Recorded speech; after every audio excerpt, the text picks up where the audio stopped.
warganet itu juga ramai-ramai menyuarakan untuk menolak adanya Rohingya di Indonesia, terutama Rohingya yang memang datang dari Aceh ya. Jadi warga ini mulai resah tentunya dengan sikap para pengungsi dan meminta pemerintah untuk segera memindahkan mereka. Betul, ini kalau kita lihat ya catatannya bahkan sudah sampai 1.487 orang dari pengungsi Rohingya yang sudah masuk ke Aceh begitu atau ke wilayah lain yang ada di Medan juga bahkan dan Pekanbaru, dan ini diperkirakan masih akan terus bertambah sebenarnya jumlahnya.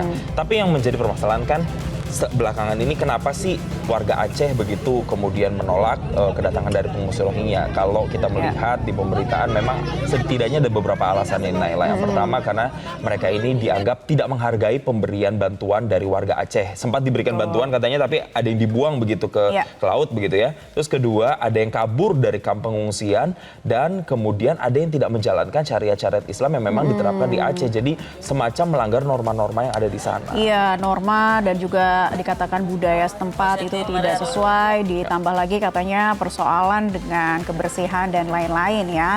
Nah, Kepala Desa waktu itu mengatakan bahwa sudah melakukan rapat koordinasi nih sebetulnya dengan perangkat desa dan memberi kesempatan untuk mengungsi Rohingya tinggal paling lama 1 pekan ke depan. Nah, setelah itu apa nih kemudian langkah-langkahnya? Kan Menko Polhukam juga waktu itu sempat diperintahkan oleh Presiden untuk dapat mengatasi hal ini. Bagaimana koordinasi pihak-pihak terkait dari UNHCR dan juga pemerintah pusat untuk sama-sama menangani masalah Rohingya. Yes, tapi kalau dari UNHCR ini menanggapi setidaknya ya juru bicara UNHCR Indonesia Mitra Salima Suryono mengatakan selama ini pihaknya sudah berkoordinasi erat dengan pemerintah Indonesia dalam menangani pengungsi. Semoga ini solidaritas yang digaungkan selama ini tidak pudar begitu. Itu harapan UNHCR. Tapi sebenarnya kan kalau harapan dari masyarakat Indonesia terutama di Aceh inginnya mereka segera dikembalikan saja bahkan ke negaranya. Atau kalau perlu ada pengamat juga yang mengatakan kalau perlu yang masuk ke sini itu diseleksi. Jangan sampai ini ada korban dalam tanda kutip bisnis begitu ya, selundupan gitu ya. Kita lihat komen dari warganet dari Facebook dari @masxxx. Semoga Allah menolong rakyat Indonesia dan mereka para pengungsi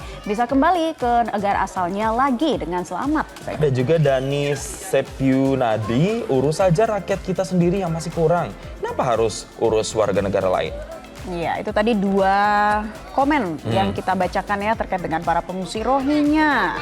Ya, ini semoga pemerintah bisa langsung mencari cara begitu ya, karena kita tahu juga ada konvensi yang sudah ditandatangani. Semoga ini juga bisa dilihat untuk bisa menangani krisis politik yang terjadi di Myanmar yang dampaknya banyak pengungsi Rohingya yang masuk ke Indonesia. Bagi negara-negara lain juga ini tentunya berdampak ya dengan krisis yang terjadi. Jelajahi cara baru mendapatkan informasi. Download Metro TV Extend sekarang.